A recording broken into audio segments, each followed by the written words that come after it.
Iran ইসরায়েলের মধ্যে পাল্টাপাল্টি হামলা চলছেই, দুই দেশেই একে অপরকে নিশানা করছে।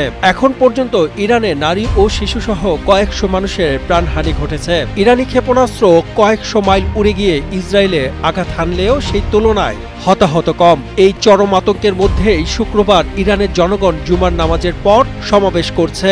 এ সময় তাদের দেখা গেছে সাহসী, উদ্যমী।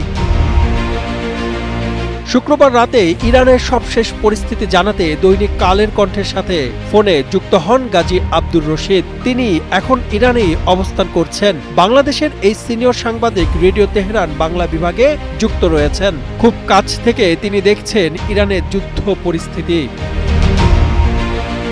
ফোনে আব্দুর রশিদ জানান, প্রায় জনশূন্য হয়ে গেছে তেহরান। পরিবার পরিজন নিয়ে কেউ কেউ ইতোমধ্যেই শহর ছেড়ে গেছেন, তবে অনেক বাসিন্দাই এখনো তেহরানে অবস্থান করছেন। তাদের মনোবল দৃশ্যত অটুট রয়েছে, জানিয়েছেন গাজী আব্দুর রশিদ।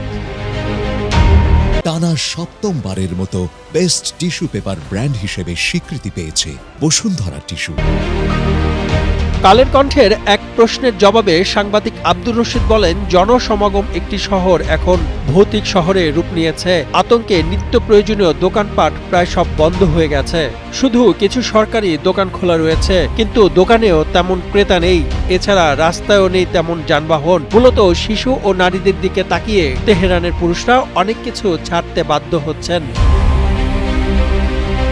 গাজী আব্দুর রশিদ ফোনে কালের কণ্ঠকে বলেন, ইরানিদের চোখে মুখে ভয়ের কোনো ছাপ তার চোখে পড়ছে না। শুক্রবার জুমার নামাজ শেষে বিশাল সমাবেশ হয়। বাসিন্দারা এই সমাবেশে ইসরায়েলি বিরোধী স্লোগান দেয়। তারা দ্রুত ইসরায়েলি আগ্রাসন বন্ধের দাবি জানায়।